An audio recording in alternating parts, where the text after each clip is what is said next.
अगला टॉपिक है chemical reactions and equations. तो केमिकल रिएक्शंस में केमिकल इक्वेशन जनरली आपकी कौन सी होती है, जैसे मान लो H2 + O2 को हमने रिएक्ट करा तो H2O बनाया, तो एक प्रकार की केमिकल इक्वेशन है। Na + Cl NaCl के केमिकल इक्वेशन है। अब यहाँ पर केमिकल इक्वेशन को सबसे पहले हम समझते हैं, अलग अलग टाइप की केमिकल रिएक्शंस होती हैं, जैसे combination reaction, decomposition, displacement, double displacement and oxidation and reduction. ये वाला टर्म बहुत इंपॉर्टेंट है, बट उससे पहले समझने से पहले हम ऊपर वाले टर्म्स को समझते हैं। कॉम्बिनेशन रिएक्शन का अगर हम एग्जांपल देखते हैं तो जैसे H2 + O2 को अगर आप रिएक्ट करोगे तो ये H2O बनाएगा। ये एक प्रकार की कॉम्बिनेशन रिएक्शन है। डिकम्पोजिशन रिएक्शन का मतलब होता है कोई भी अगर आपकी रिएक्शन ब्रेक हो जाती है दो अलग अलग उसमें, जैसे H2O का ही अपोजिट अगर हाइड्रोजन और ऑक्सीजन हम अलग अलग कर दें, एक प्रकार की क्या है, डिकम्पोजिशन रिएक्शन है। अगला है डिस्प्लेसमेंट रिएक्शन। डिस्प्लेसमेंट रिएक्शन में जनरली अगर आप देखें तो अगर ये आप यहीं पर ही देख रहे होगे Zn + CuSO4 ZnSO4, तो इसने इसको डिस्प्लेस किया, तो एक प्रकार का क्या है, ZnSO4। अब यहाँ पर Zn ज़्यादा रिएक्टिव है एज कम्पेयर टू Cu के, इसलिए इसलिए ये रिएक्ट कर रहे हैं। बट अगर यहाँ पर Cu और ZnSO4 का रिएक्शन होता तो वहाँ पर Cu जो है वो Zn को रिप्लेस नहीं कर पाता। तो यहाँ पर रिएक्टिविटी सीरीज का भी काम आता है डिस्प्लेसमेंट में। ठीक है। डबल डिस्प्लेसमेंट का मतलब क्या होता है, जिसमें दो केमिकल्स एक दूसरे से रिएक्ट करें, जैसे मान लो HCl और NaOH, अगर इन दोनों में आप रिएक्ट कराओगे तो NaCl और H2O बन जाएगा। तो एक प्रकार का क्या है, Cl और Na दोनों एक दूसरे को रिप्लेस कर रहे हैं, तो एक प्रकार का ये डबल डिस्प्लेसमेंट रिएक्शन है। ऑक्सीडेशन एंड रिडक्शन, ये बहुत इंपॉर्टेंट टर्म है। इन दोनों की प्रोसेस अगर किसी की इक्वेशन में हो रही है तो उसे हम बोलेंगे रिडॉक्स रिएक्शन, यानी रिडक्शन और ऑक्सीडेशन की प्रोसेस रिडॉक्स।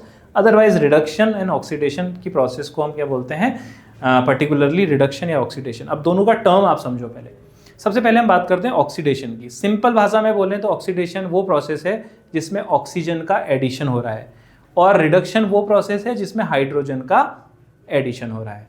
ऑक्सीडेशन और रिडक्शन, इसको हम ऑपोजिट भी बोल सकते हैं। वो सारी रिएक्शंस जिसमें, जैसे हमने बोला ऑक्सीडेशन में ऑक्सीजन ऐड हो रही है, तो रादर देन ऑक्सीजन ऐड हो रही है हम ये बोल सकते हैं कि हाइड्रोजन रिमूव हो रही है, तो वो भी एक प्रकार की कैसी रिएक्शन होगी, ऑक्सीडेशन रिएक्शन होगी।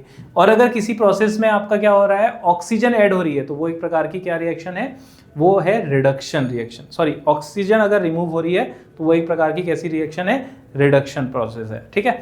तो ये दोनों टर्म्स मतलब उन दोनों के वाइस वर्सा आप समझ सकते हो।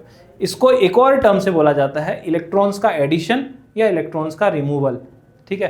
तो ऑक्सीडेशन में जनरली क्या होता है, यहां पे आप देखोगे ऑक्सीडेशन की प्रोसेस में एडिशन ऑफ ऑक्सीजन या फिर रिमूवल ऑफ हाइड्रोजन। ठीक है, ये टर्म तो मैंने आपको बता ही दिया। सेम वहीं पे रिमूवल ऑफ ऑक्सीजन या एडिशन ऑफ हाइड्रोजन, एक दूसरे के वाइस वर्सा। ऑक्सीडेशन की प्रोसेस में इलेक्ट्रॉन का क्या होता है, लॉस होता है, वहीं रिडक्शन में इलेक्ट्रॉन क्या होते हैं, गेन किए जाते हैं। या इस एग्जांपल से अगर आप देखो तो यहाँ पे Zn, ठीक है, Zn की अगर मैं बात करूं तो इसका जो आपका ऑक्सीडेशन नंबर था या फिर यहाँ पर जो इसका ऊपर आयनाइजेशन फॉर्म थी वो 0 थी, यानी न्यूट्रल फॉर्म में था। Cu +2 था और SO4 2 नेगेटिव फॉर्म में था, यानी इसके पास 2 इलेक्ट्रॉन थे। अब हुआ ये, जब रिएक्शन हुई तो Zn के +2 हो गए, और यहाँ पर Zn ने एक्चुअली में +2 क्या होगा, इसका मतलब इसने अपने 2 इलेक्ट्रॉन लूज कर दिए होंगे। तो Zn ने अगर इलेक्ट्रॉन लूज किए होंगे तो इसका मतलब ये क्या होगा, ऑक्सीडेशन होगा। ठीक है। वहीं Cu ने इलेक्ट्रॉन को क्या करा, गेन करा, इसलिए +2 से 0 हो गया। तो जो इलेक्ट्रॉन गेन कर रहा है वो एक्चुअली में क्या हो रहा है, रिड्यूस हो रहा है। तो जिसमें इलेक्ट्रॉन गेन हो रहा है वो रिडक्शन हो रहा है, और जिसमें इलेक्ट्रॉन लूज हो रहा है वो क्या हो रहा है, ऑक्सीडाइज हो रहा है। ये दोनों टर्म्स याद रखना, ऑक्सीडेशन में इलेक्ट्रॉन लूज होता है, रिडक्शन में इलेक्ट्रॉन गेन किया जाता है। तो ये दोनों को प्रोसेस यहाँ पर देख सकते हैं आप। ठीक है। इसके अलावा SO4 की सेम वही फॉर्म रही, SO4 में 2 नेगेटिव ही रहा, तो उसमें कोई चेंजेस आए नहीं। तो ये दोनों चीज़ें याद रहनी चाहिए आपको कि इलेक्ट्रॉन का गेन जो है वो एक्चुअली में आपको बताता है रिडक्शन, और इलेक्ट्रॉन का डोनेशन जो है आपको क्या बताता है, ऑक्सीडेशन। ठीक है। तो ये एक प्रोसेस थी, ये केमिकल रिएक्शन है। आपसे रिएक्शन से रिलेटेड भी पूछ सकता है कि इसमें ऑक्सीडेशन हो रहा है या रिडक्शन हो रहा है, या आपको एक केमिकल इक्वेशन दे देगा, बोल देगा इसमें से ऑक्सीडेशन किसका हो रहा है और किसका रिडक्शन हो रहा है। अब आगे बढ़ते हैं रिड्यूसिंग एजेंट या फिर ऑक्सीडाइजिंग एजेंट में। ठीक है। तो रिड्यूसिंग एजेंट क्या होते हैं, वो सारी चीज़ें जो एक्चुअली में ऑक्सीडाइज हो रही हैं या ऑक्सीडेशन हो रहा है जिनका, वो है रिड्यूसिंग एजेंट। और जो ऑक्सीडाइज जस्ट ऑपोजिट है ऑक्सीडेशन का। और ऑक्सीडाइजिंग एजेंट कौन है, जो खुद रिड्यूस हो रही हैं। ठीक है। जैसे फॉर एग्जाम्पल के लिए अगर मैं बात करूं यहां पर, ठीक है, इस केस में जैसे Zn है और CuSO4 है, तो यहां पर अगर इलेक्ट्रॉन डोनेट होगा तो वो क्या होगा, रिड्यूसिंग एजेंट होगा, डोनेशन ऑफ इलेक्ट्रॉन। देखो रिडक्शन के केस में इलेक्ट्रॉन गेन हो रहा था, ठीक है, रिड्यूसिंग एजेंट के केस में डोनेट क्या हो रहा है, इलेक्ट्रॉन हो रहा है। तो इवन हम इसको ये भी कह सकते हैं कि रिड्यूसिंग एजेंट जो है उसके अंदर ऑक्सीडेशन की प्रोसेस हो रही है, या फिर रिड्यूसिंग एजेंट जो है, एजेंट का मतलब क्या होता है, जो किसी काम को कराने में हेल्प करता है। तो यहाँ पर अगर मैं रिड्यूसिंग एजेंट की बात करूँ तो वो एजेंट जो रिड्यूस करने में हेल्प कर रहा है उसे हम बोलेंगे रिड्यूसिंग एजेंट, यानी ये खुद तो क्या हो जाएगा, ऑक्सीडाइज हो जाएगा। जैसे कि यहाँ पर क्या है, Zn अपने आप को खुद को ऑक्सीडाइज करके रिड्यूसिंग एजेंट बन रहा है, किसके लिए, कॉपर के लिए। और वहीं पे अगर मैं ऑक्सीडाइजिंग एजेंट की बात करूं तो कॉपर खुद को रिड्यूस करके ऑक्सीडाइजिंग एजेंट बन रहा है, किसका, Zn का। तो एक दूसरे के ऑपोजिट होते हैं रिड्यूसिंग और ऑक्सीडाइजिंग एजेंट। तो रिड्यूसिंग एजेंट में डोनेशन ऑफ इलेक्ट्रॉन होता है और वहीं ऑक्सीडाइजिंग एजेंट में एक्सेप्टेंस ऑफ इलेक्ट्रॉन होता है, जैसे NO3 positive, NO3 negative, IO3 negative, MnO4 negative, ठीक है। इलेक्ट्रॉन्स का एक्सेप्टेंस जो होता है वो ऑक्सीडाइजिंग एजेंट में होता है। वहीं ऑक्सीडेशन में मैंने क्या बताया था कि इलेक्ट्रॉन डोनेट होते हैं। तो ये दोनों टर्म्स हैं, आपके पास कुछ एग्जांपल्स यहाँ पे दिख रहे होंगे, ये आप देख सकते हैं। अच्छा, कुछ ये और इनके नंबर्स हैं, जैसे यहाँ पर आपके पास दे रखा है लिथियम, पोटेशियम और सोडियम, इनकी कैपेसिटी बता रखी है कि जो लिथियम होता है वो बहुत ज़्यादा हाई रिड्यूसिंग एजेंट होता है, पोटेशियम उससे कम और सोडियम उससे भी कम। अब ये रिड्यूसिंग एजेंट का मतलब है कि वो कितना जल्दी अपने इलेक्ट्रॉन्स को डोनेट कर रहा है, ठीक है। तो इलेक्ट्रॉन डोनेट करने की जो कैपेबिलिटी होती है वो एक्चुअली में पीरियोडिक टेबल में ऊपर से नीचे आते वक्त इलेक्ट्रॉन जो है उतना इजीली वो डोनेट कर पाते हैं। जैसे मान लो अगर मैं इस एग्जांपल से बताऊं, पीरियोडिक टेबल में यहाँ पर जितने भी ये आपके पास एटम्स दिख रहे हैं, एलिमेंट दिख रहे हैं, लिथियम जो है अपने इलेक्ट्रॉन को लूज करने का इतना इजी लूज नहीं कर पाएगा एज कंपेयर टू सोडियम। क्यों? क्योंकि इसका साइज जो है सोडियम का वो बढ़ गया है। अगर मैं पोटेशियम की बात करूं तो इसका साइज और ज़्यादा बढ़ गया है, तो जो है बड़ा साइज, तो इलेक्ट्रॉन्स बहुत इजीली इसमें से रिमूव हो जाएंगे, क्योंकि क्या होगा कि शेल का साइज बढ़ जाएगा, तो जो प्रोटॉन है वो उसको अपने पास रिटेन करने की कैपेसिटी कम रख पाएगा। तो हमेशा क्या होता है, ऊपर से नीचे जाने में इनकी जो इलेक्ट्रोपॉजिटिविटी है वो बढ़ती है, यानी ये अपने आप को प्लस बनाने, यानी इलेक्ट्रॉन लूज करने की कैपेबिलिटी को ये क्या करते हैं, इंक्रीज करते हैं, यानी खुद को ये इलेक्ट्रोपॉजिटिव बनाने में ज़्यादा क्षमता रखते हैं। इवन ये आपके, ये भी हम बोल सकते हैं कि ये अपने आप को एसिडिक बनाने में ज़्यादा कैपेबिलिटी रखते हैं एज कंपेयर टू ऊपर वालों से, सॉरी बेसिक बनाने में एज कंपेयर टू ऊपर वालों से ज़्यादा कैपेबिलिटी रखते हैं। यानी कि NaOH, और अगर मैं CSOH या RbOH की बात करूं तो ज़्यादा बेसिक RbOH होगा NaOH से, ठीक है। तो जितना नीचे उतनी ज़्यादा उसकी कैपेबिलिटी इलेक्ट्रॉन्स को लूज करने की, ठीक है। तो यही चीज़ यहाँ पर समझाई गई है कि रिड्यूसिंग एजेंट जो है वो आपके ये हैं। इसमें लिथियम, पोटेशियम और सोडियम की अगर मैं बात करूं तो देखो लिथियम, पोटेशियम और सोडियम, तो यहाँ पर लिथियम की जो कैपेबिलिटी है वो लूज करने की बहुत कम है एज कंपेयर टू सोडियम, और उसकी भी कम है किससे, एज कंपेयर टू पोटेशियम। बस ये अगर शायद से कुछ एक्सेप्शन है, इसलिए लिथियम, पोटेशियम और सोडियम यहाँ पर आता है, यानी कि पोटेशियम पहले आ जाता है एज कंपेयर टू सोडियम के। तो इसको आपको याद रखना पड़ेगा। इसके अलावा कुछ और भी चीज़ें हैं। ये जो तीनों के तीनों आपके एलिमेंट्स हैं ये आपके किस में स्टोर किए जाते हैं, लिथियम को पैराफिन वैक्स में और सोडियम को केरोसिन में स्टोर किया जाता है। ये इसलिए क्योंकि ये बहुत ज़्यादा रिएक्टिव हैं, तो इनको अगर आप खुला छोड़ दोगे तो ये जनरली क्या होते हैं, बर्न हो जाते हैं। तो इसलिए सोडियम को जनरली केरोसिन में स्टोर किया जाता है, ठीक है। ऑक्सीडाइजिंग एजेंट जो होते हैं वो इलेक्ट्रॉन एक्सेप्ट करते हैं, तो ऊपर जितना ऊपर होगा उतना ज़्यादा उसकी इलेक्ट्रॉन एक्सेप्ट करने की कैपेबिलिटी ज़्यादा होगी। तो देखो फ्लोरीन की ज़्यादा है एज़ कम्पेयर टू ऑक्सीजन और नाइट्रोजन। तो ये चीज़ आपको याद रखनी होगी, क्योंकि यहाँ पर जनरली ये कुछ एक्सेप्शंस हैं जहाँ पर फ्लोरीन ऑक्सीजन से ज़्यादा और नाइट्रोजन से भी ज़्यादा इलेक्ट्रॉन एक्सेप्ट करने की कैपेबिलिटी रखता है, ठीक है। अब और ऊपर अगर हम जाएँ, नॉन मेटल को जनरली वाइट फॉस्फोरस में स्टोर किया जाता है। ये भी एक बेसिक सा नोट आप याद कर सकते हो कि नॉन मेटल्स को हम किस में स्टोर करते हैं, फॉस्फोरस में। ठीक है, कुछ एप्लीकेशंस हैं जो आपको याद रखनी है, जैसे कि the pages of an old book turns yellow due to oxidation of cellulose. जो आपसे पूछ लेगा कि जो पेज है किसी भी बुक का वो येलो टर्न हो जाता है, क्या कारण है उसका? वो कारण है ऑक्सीडेशन का। सेल्यूलोज से बनता है कोई भी पेज, और वो पेज जो है अगर ऑक्सीडाइज हो जाएगा तो इसीलिए वो येलो में कन्वर्ट हो जाता है।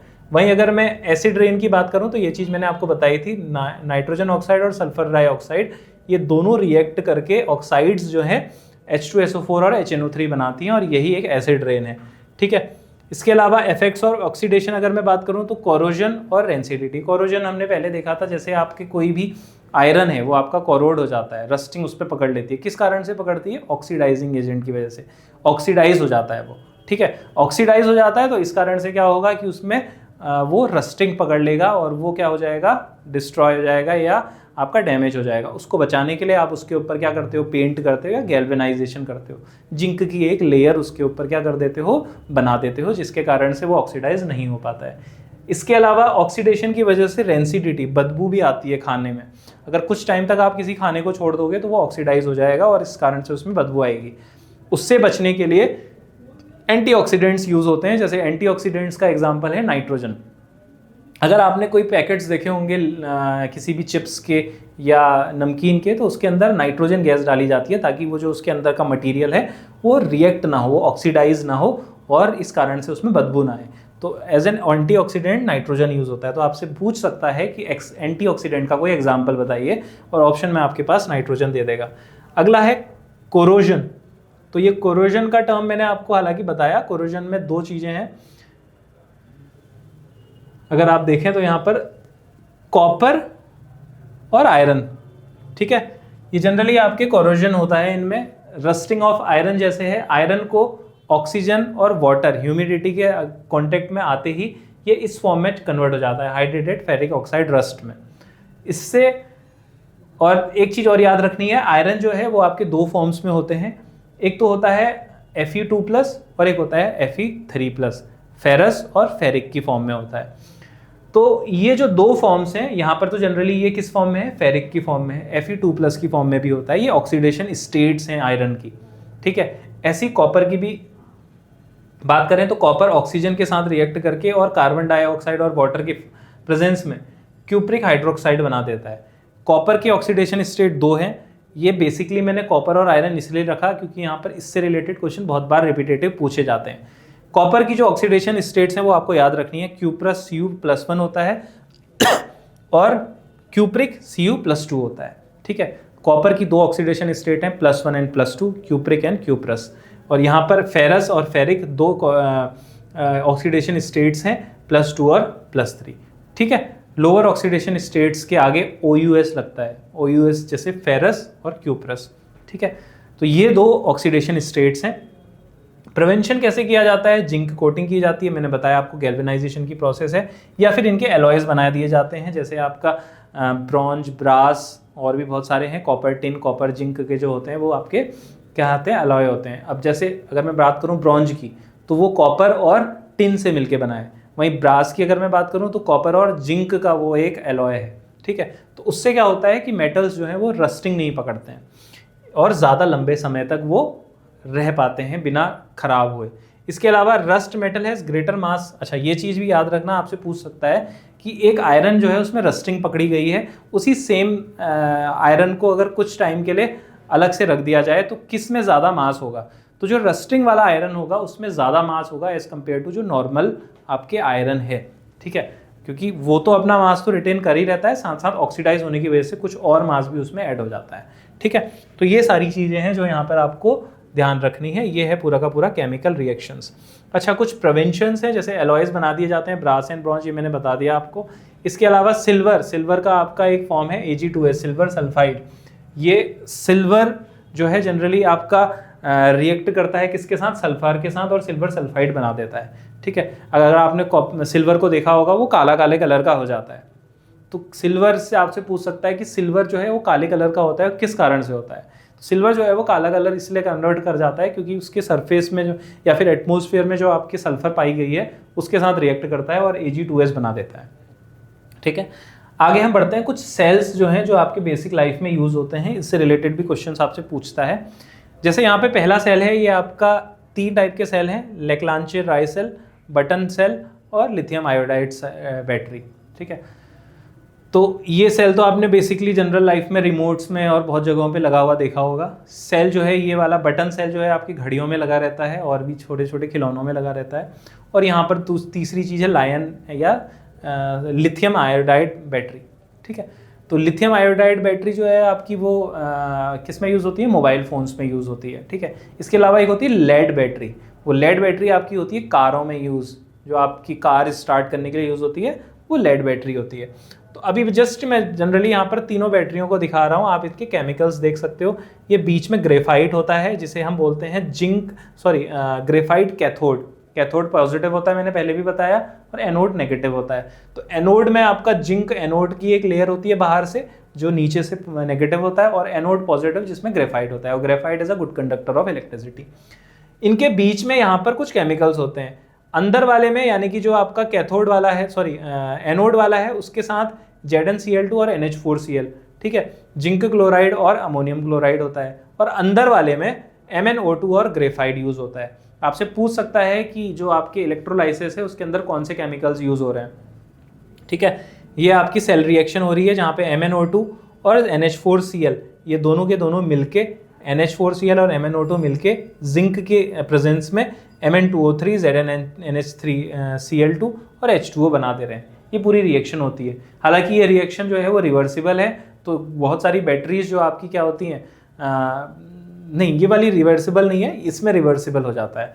तो इस कारण से क्या होता है कि कुछ टाइम बाद ये जो आपका पूरी की पूरी रिएक्शन है वो कंप्लीट हो जाती है, तो आप उस बैटरी को फिर उसके बाद दोबारा यूज़ नहीं कर पाते हो। ठीक है, तो ये लेक्लांचे ड्राई सेल होता है। अगर मैं ये बटन सेल की बात करूं तो बटन सेल में भी सेम वही कंसेप्ट है। जिंक आपका एनोड में यूज हो रहा है, जैसे यहाँ पर जिंक एनोड में यूज हुआ है। कैथोड में आपका क्या यूज हो रहा है, यहाँ पे ग्रेफाइट यूज हुआ था, तो यहाँ पे भी ग्रेफाइट यूज हुआ है, बट मर्क्यूरी ऑक्साइड भी यूज हो जाती है, कहीं पे वाटर पेस्ट भी यूज होता है।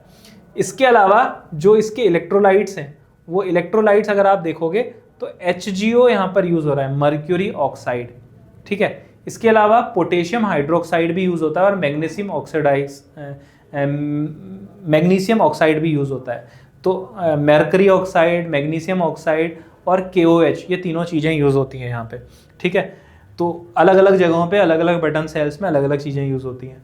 यहाँ पर अगर हम बात करें लिथियम आयोडाइड बैटरी की, तो ये जनरली आपका एक प्रकार का कैसा सेल है, ये इस प्रकार का सेल है जिसमें कैथोड और एनोड के दो अलग अलग रॉड्स डले होंगे। ठीक है, ये दो इलेक्ट्रोड्स हैं, पॉजिटिव और नेगेटिव। यहाँ पर क्या होगा कि कैथोड में लिथियम और एनोड में आयोडाइड होगा, ये दोनों एक दूसरे से रिएक्ट करेंगे और एक सॉल्ट का जनरेशन करेंगे। अब ये आपकी लिथियम आयोडाइड बैटरीज जो होती हैं ये जनरली क्या होती हैं, रिचार्जेबल होती हैं। ठीक है, लायन बैटरी भी जिन्हें बोला जाता है। तो उसमें क्या होता है, उसमें आप दोबारा से क्या करते हो, जब उसको चार्ज करते हो तो वो रिएक्शन जो है वो रिवर्सिबल हो जाती है, और यहाँ पर आई जो है वो आपका ब्रेक होके फिर से दोबारा Li और I2 में ब्रेक हो जाता है। ठीक है, तो ये जो प्रोसेस है वो लिथियम आयोडाइड बैटरी की है। अब हम आगे बात करते हैं, कुछ टर्म्स हैं यहाँ पे, जिंक के बारे में पढ़ लो। जिंक जो है जो जनरली आपका यूज़ हो रहा है किस किस में, इस बैटरी में और इसमें भी यूज़ हो रहा है। कहाँ पर यूज़ हो रहा है देखोगे तो एनोड में यूज़ हो रहा है, नेगेटिव चार्ज में। ठीक है, तो जिंक का जो यूज़ है वो जनरली आपका जिंक और भी कहाँ यूज़ होता है, एक तो टर्माइट्स को मारने के लिए यूज़ होता है, जो दीमक होती है। इसके अलावा रेड किलर के लिए भी जिंक का यूज़ होता है, तो थोड़ा पॉइजनस होता है जिंक, तो आप ऐसे भी इसको ध्यान रखना क्योंकि इसकी एप्लीकेशंस भी पूछ सकता है। अच्छा, अगली चीज़ वोल्टाइक या गैल्वेनिक सेल।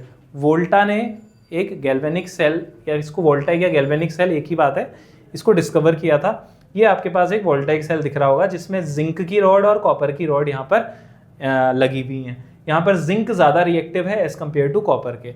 अब होगा क्या, ये एक सॉल्ट ब्रिज है जो क्या करेगा कि इस रिएक्शंस को और थोड़ा लंबे टाइम तक खींचेगा, जिसमें एक्चुअली में KCl होता है, K पॉजिटिव और Cl नेगेटिव अलग अलग हो जाते हैं। ठीक है, तो होता यह है कि जब यहाँ पर आपकी क्या होगा कि ये Zn और Cu कॉपर दोनों एक दूसरे से यहाँ पर सॉल्यूशंस में मिक्स हैं, ZnSO4 और CuSO4 में। ठीक है, और एक ये वायर यहाँ पर इन दोनों के कनेक्ट है, तो इन दोनों के थ्रू क्या होगा, यहाँ से इलेक्ट्रॉन मूव करेगा और कॉपर में ऐड हो जाएगा, क्योंकि कॉपर पॉजिटिव है और ये नेगेटिव है, नेगेटिव आयन। ठीक है, तो Zn अपने 2 इलेक्ट्रॉन्स को लूज करेगा और Zn 2+ बना देगा। कॉपर 2 इलेक्ट्रॉन को गेन करेगा और कॉपर बना देगा। तो यहाँ पर कॉपर की एक लेयर जम जाएगी और यहाँ पर जो है Zn छोटा खत्म होता जाएगा, ठीक है, ये यानी कि ZnSO4 में मिक्स होता जाएगा। तो ये पूरी की पूरी एक प्रोसेस है जिसमें ये क्या होता है, गैल्वेनिक सेल बनता है और यहाँ पर एक इलेक्ट्रिसिटी जनरेट होती है, ठीक है। तो ये गैल्वेनिक सेल की प्रोसेस है। हम जो बैटरीज यूज़ करते हैं किसमें, कार्स में, वो कार की बैटरियाँ जो होती हैं वो जनरली इसी कंसेप्ट पे काम करती हैं, गैल्वेनिक या वोल्टेइक सेल पे। बस फ़र्क उसमें ये होता है कि यहाँ पे लेड ऑक्साइड और लेड यूज़ होती है एज़ कम्पेयर टू जिंक और कॉपर, ठीक है, बस इतना फ़र्क है। तो आपसे पूछ सकता है कि जो कार बैटरीज हैं उसको किस फिनोमिनन पे वो काम करती हैं, तो वो हैं वोल्टेइक या गैल्वेनिक सेल के फिनोमिनन पे, ठीक। तो यहाँ पर आपका ये पर्टिकुलर टॉपिक कंप्लीट होता है। हम इसके क्वेश्चंस कुछ देख लेते हैं। जैसे केमिकल रिएक्शन पे आपसे पूछा गया है, ये पहला ही क्वेश्चन है, button cell the electrolyte is a paste of. Button cell में जो इलेक्ट्रोलाइट है वो किसका पेस्ट है, तो मैंने अभी बताया आपको जिंक ऑक्साइड, जिंक तो सभी में ही होती है, इसके अलावा KOH भी होता है, MnO भी होता है होने के लिए, लेकिन KOH ज़्यादा मात्रा में होता है, ठीक है। तो ZnO और KOH आपको याद रखना है, ठीक, ZnO और KOH, ZnO और KOH, पोटेशियम हाइड्रोक्साइड। अगला क्वेश्चन है oxidation state of carbon in HCOOH। Oxidation state आपको पता करनी है कार्बन की। तो ऑक्सीडेशन स्टेट निकालने के लिए मैं आपको एक तरीका बता दे रहा हूँ कैसे आप निकालोगे। जैसे अगर मान लो किसी भी पर्टिकुलर आपको एक कंपाउंड दे दिया और उसकी ऑक्सीडेशन स्टेट पूछिए एक पर्टिकुलर एलिमेंट की, तो आपको पता है कि H की जो ऑक्सीडेशन नंबर होता है वो +1 होता है और इसका भी +1 ही होगा। कार्बन का आपको पता करना है, कार्बन का अगर मान लो हम X मान लेते हैं, और ये ऑक्सीजन का हमको पता है कि ऑक्सीजन कितने इलेक्ट्रॉन्स को गेन या लूज करता है, 2 + 2, सॉरी या -2 हम इसको लिख देंगे, ठीक है, क्योंकि ये ज़्यादा इलेक्ट्रोनेगेटिव है, ठीक है। तो अब यहाँ से हम क्या करेंगे, ये ओवरऑल इक्वल टू 0 हो जाएगा, यानी कि +1 + X + -2 + -2 + 1 = 0। अभी इसको आप इक्वेट कर दो x, क्योंकि देखो ये ओवरऑल इसका जो चार्ज है वो तो यहाँ पर 0 ही है ना, तो इसलिए मैंने इसको =0 कर दिया। अब इसको जब आप सॉल्व करोगे तो दोनों दो उधर चले जाएंगे और -2 होगा, तो x की ऑक्सीडेशन स्टेट आ जाएगी 2, और इसका आंसर क्या हो गया, +2। तो कार्बन का जो ऑक्सीडेशन स्टेट होगी वो यहाँ पर क्या होगी, +2। वैसे कार्बन जनरली क्या होता है, +4 की फॉर्म में या -4 की फॉर्म में होता है, बट यहाँ पर आपको अगर इस तरीके से एक इक्वेशन दी होगी तो उसमें आपको अगर निकालना है तो जनरली ये -2 और ये +1 और +1 की फॉर्म में होता है, ठीक है। कार्बन की जो ऑक्सीडेशन स्टेट्स होती हैं वो चेंज होती रहती हैं एज कम्पेयर टू वो कितने बड़े बॉन्ड्स बना रहा है, ठीक। अगले क्वेश्चन पे आ जाते हैं। अगर अगला क्वेश्चन यहाँ पे पूछा है oxidation state that is common two aqueous ions of Fe, Mn and Zn। तो मैंने आपको एक चीज़ बताई थी, Cu कॉपर, Fe इनकी एक कॉमन थी, क्या थी, +2। तो मोस्टली जितने भी आपके ये मेटल्स होते हैं उनकी एक प्रॉपर्टी होती है +2 वाली, जो ऑक्सीडेशन स्टेट सब में कॉमन होती है ज़्यादातर। तो +2 याद रखना ये चीज़, ठीक है, बहुत रिपीटेटिव क्वेश्चन ही पूछा गया है। तो यहाँ पर ये आपके क्वेश्चंस टोटल कंप्लीट हो गए केमिकल इक्वेशंस के। अब आपका एक last topic carbon and it's compounds बचा हुआ है और एक छोटा सा टॉपिक पीरियोडिक टेबल्स बचा हुआ है। उसके बाद हम लोग केमिस्ट्री के इस लेक्चर को यहीं पे फिनिश करेंगे।